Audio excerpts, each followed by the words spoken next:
your position on race and the controversy over your failure to denounce David Duke on Sunday. You have repeatedly disavowed him since then, but I'd like to go deeper than that.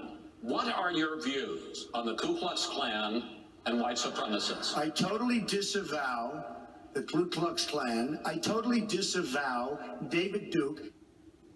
There's a reason why that was one of the first questions asked in the Republican debate last night. And there's a reason why an apparent protester had his sign reading Trump Duke 2016 ripped out of his hands at Trump's rally in New Orleans.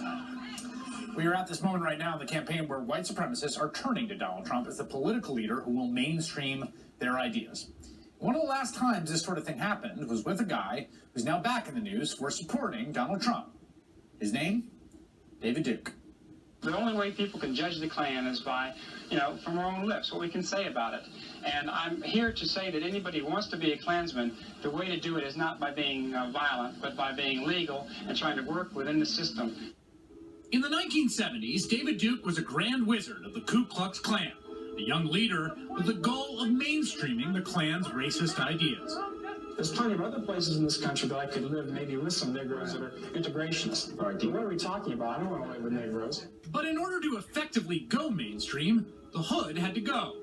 Duke resigned from the Klan, and he founded a new group, the National Association for the Advancement of White People. He also started running for public office, first as a Democrat, but soon, after an unsuccessful bid for president, he switched to the Republican Party, running for a seat in the Louisiana state legislature in 1989. I think there's a lot of racial hatred today, but I think it's coming from the other side. There's more minority racism today, I think, than coming from the members of the white majority in America. Duke's white supremacist views became a focal point in the race. The newsletter for Duke's White Rights Organization regularly carries ads for neo-Nazi literature and articles urging readers to run for political office to promote a white agenda. The New Orleans telephone directory lists the same address for Duke's residence and the Ku Klux Klan. Yet many Louisiana voters embraced Duke. You got my full support. I think it's good. Yeah, it's about time. And you know what? Time the white people start sticking together. But the notion of a former Klansman running for office in 1989 was too much for the standard bearers of the Republican Party. The GOP is embarrassed that Duke is running as a Republican. There is concern that a victory for him would tarnish the party's image with black voters. That concern went all the way to the White House. I'm shocked about it. In fact, I heard that George Bush is sending out a letter to my district supporting my opponent. Both Duke and his opponent for a seat in the state legislature, businessman John Treen, are running as Republicans. President Bush sent this letter to voters in the district asking them to support Treen. Yet those efforts weren't enough to dissuade voters. Duke won by less than 300 votes. Republican Party Chairman Lee Atwater, the brains behind George H.W. Bush's infamous Willie Horton campaign ad, wanted Duke kicked out of the party. Mr. Lee Atwater should simply have said, well, the people have spoken. The Republican Party is available for anybody. The National Party censured Duke, and President Bush defended his involvement in the local election.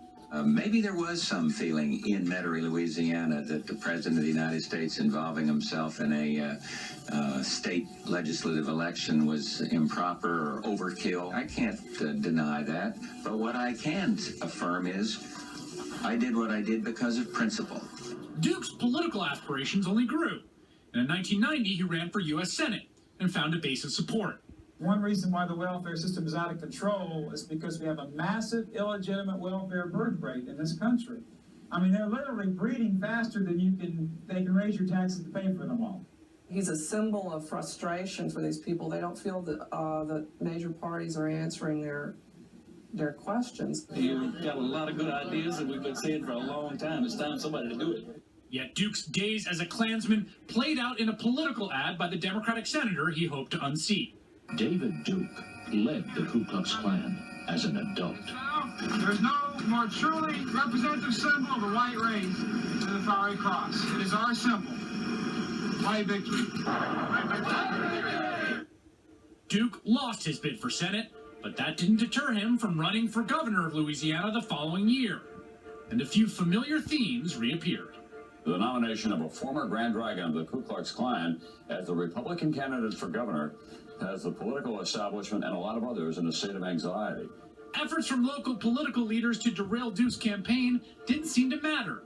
The voters of Louisiana have heard all that before. They've seen television images of Duke at Ku Klux Klan cross burning. And yet, a growing number of voters like Lori Roy are willing to overlook that because they are angry with other politicians. Everybody overlooks us, and we're here. You know, they can't overlook us. They can't do it. And he understands. It was a contentious runoff race against Democratic Governor Edwin Edwards, who had stood trial for racketeering and had been acquitted. For business to vote for you, they'd have to hold their nose, close their eyes, and cover their ears. Business, you have been opposed to you that have to get out from under the sheets, but nevertheless, they have to make that decision. That's a cheap shot. It soon became clear that Duke was woefully unprepared to run for governor of Louisiana. How many people in your state live below the poverty line?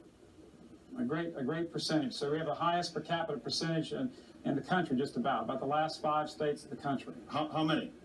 I don't have the exact numbers in front of me, sir. Sir, I don't carry around an almanac with me. Well, if I told you it was 25% of your state lived below the poverty line, would you believe me? I could believe you, yes. Are these the kinds of things that governors should know? Duke lost the election, but won over half of the white vote. A few more ill-fated runs at political office followed, including Duke decided to join a political group known as the Reform Party. That did not sit well with one of the party's bigwigs, who himself was mulling a presidential run on the Reform Party ticket. I'm not going to be running. The party is, as you know, self-destructing. When you say the party is self-destructing, what do you see as the biggest problem with the Reform Party right now? Well, you've got David Duke just joined, a bigot, a racist, a problem. I mean, this is not exactly the people you want in your party. 16 years later, Trump and Duke find themselves in the same party once again. Will you unequivocally condemn David Duke and say that you don't want his vote or that of other white supremacists in this election? Well, just so you understand, I don't know anything about David Duke, okay? I don't know anything about what you're even talking about with white supremacy or white supremacists. 16 years earlier, he said, David Duke, this is not the kind of person you want in your party. And 16 years earlier, Donald Trump was right.